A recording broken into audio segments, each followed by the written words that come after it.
Olá, pessoal, boa noite. Eu quero agradecer à Liga Acadêmica de Raciocínio Clínico e Diagnóstico pelo convite.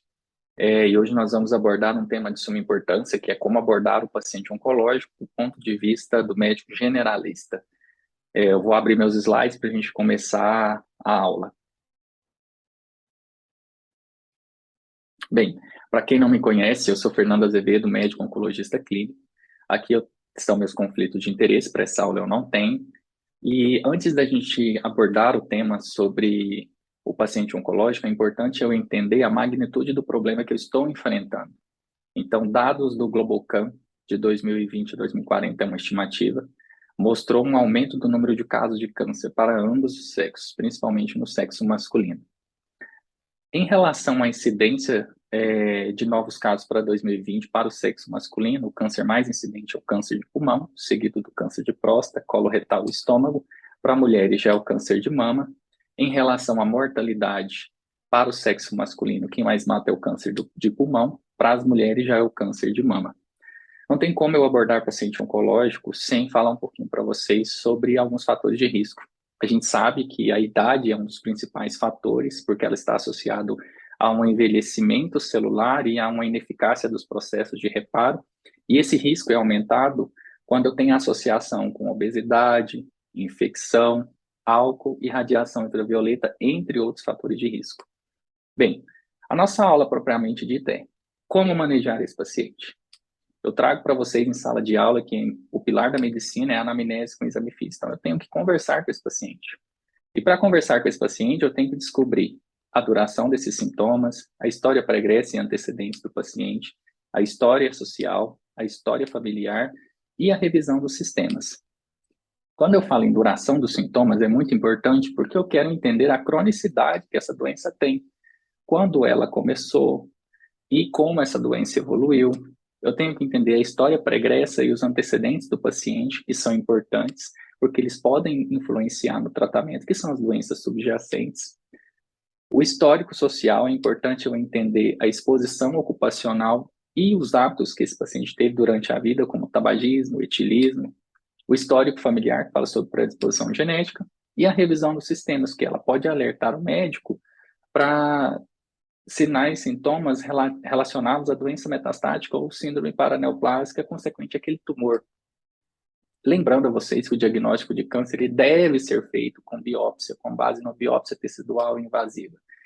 E essa biópsia não é qualquer amostragem. Eu preciso de uma amostra adequada para ter uma avaliação histológica do tumor, avaliação de grau, invasividade, informações moleculares, entre outros aspectos. Firmado esse diagnóstico, tendo esse diagnóstico do câncer, é muito importante que eu tenha uma avaliação multidisciplinar, porque estudos nos mostram que quando um paciente é colocado no tumor board, ou seja, numa discussão, eu tenho um aumento de sobrevida desse paciente. E esse tumor board, essa equipe multidisciplinar, ela é formada por médicos de atenção primária, oncologistas, radio-oncologistas, cirurgiões, enfermeiros, farmacêuticos, a equipe da nutrição, a psicologia, o pessoal da fono, física, assistentes sociais, entre outros profissionais. Depois que eu tenho o diagnóstico, é prioridade eu avaliar e determinar a extensão dessa doença. Por quê? Porque a gente sabe que a curabilidade é inversamente proporcional à carga tumoral. Se eu tenho um tumor pequeno, é mais fácil eu fazer uma cirurgia e realizar um tratamento adjuvante. Se eu tenho uma doença metastática, muitas vezes eu não consigo a cura desse paciente. E a gente vai entender isso mais à frente. E o ideal é que se diagnosticasse antes do aparecimento dos sintomas, ou como consequência de algum método de rastreio. Mas a gente sabe que a maioria dos casos já se apresentam com sintomas relacionados à doença. E como avaliar essa extensão? Então, essa extensão ela é avaliada por diversos métodos, seja invasivos ou não. E esse processo de avaliação é denominado de estadiamento. Esse estadiamento ele pode ser clínico ou patológico.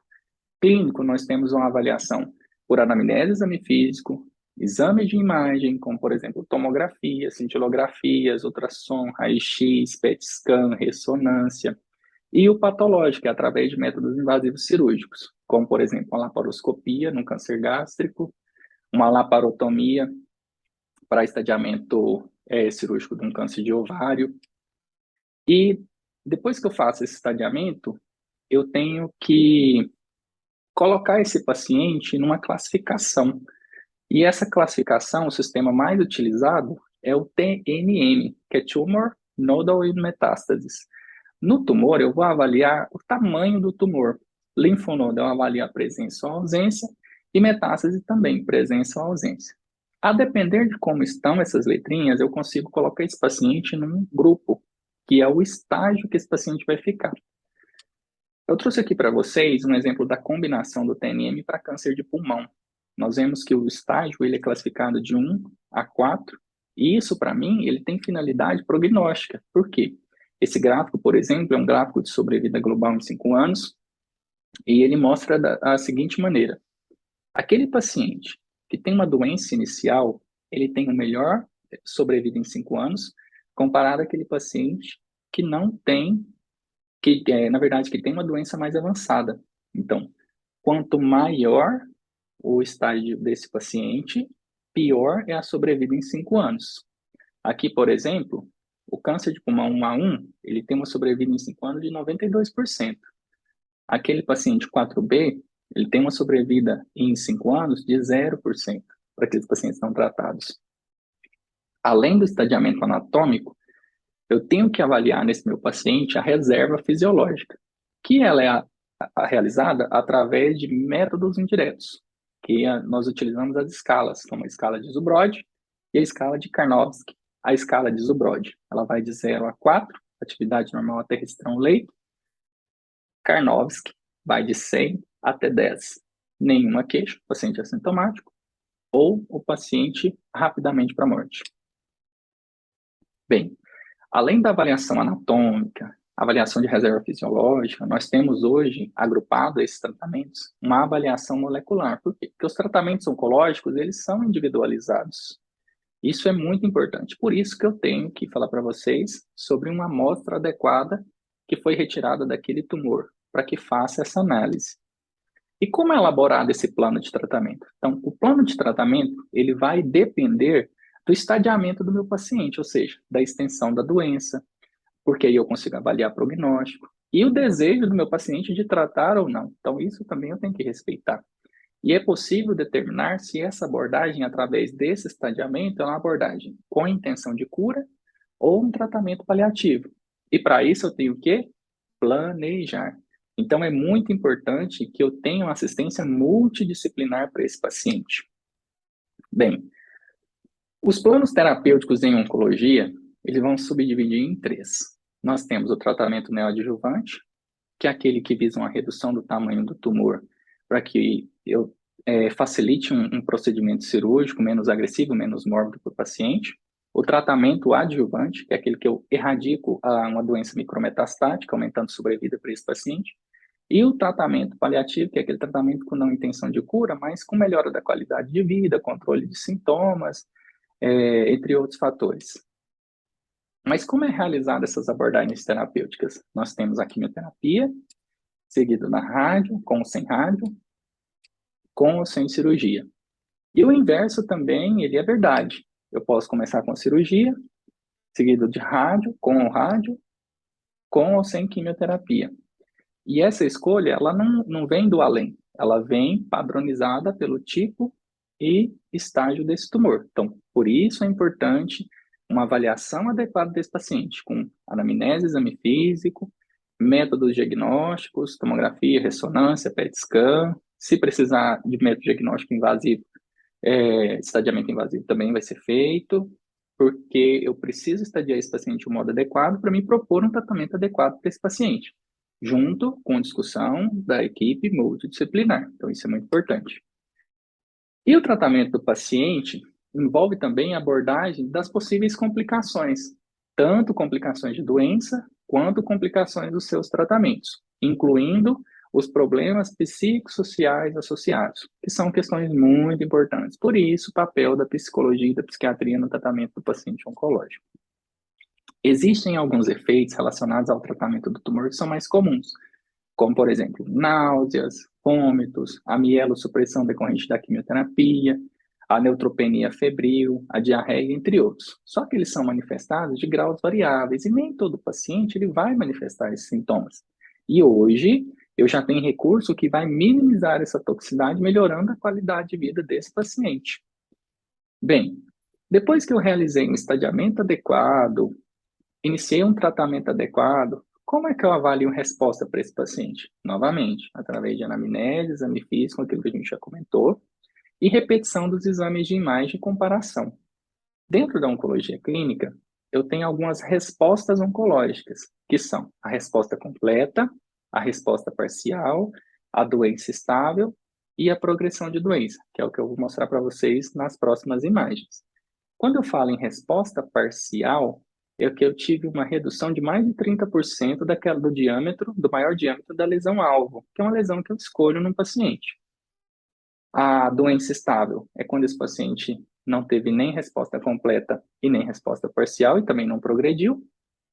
E progressão de doença é quando eu tenho um aumento de 20% do maior diâmetro daquela lesão. Bem, aqui eu trouxe para vocês para mostrar sobre o que é uma resposta completa quando eu tenho um desaparecimento do tumor. Como vocês podem mesmo ver, aqui na bexiga eu tenho uma lesão e aqui a lesão desapareceu.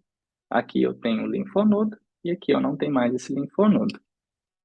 Nessa outra imagem, essa outra tomografia, eu tenho aqui lesão no pulmão contralateral e a lesão principal aqui no pulmão direito, e aconteceu o desaparecimento da lesão do pulmão contralateral, que é o que vocês podem ver.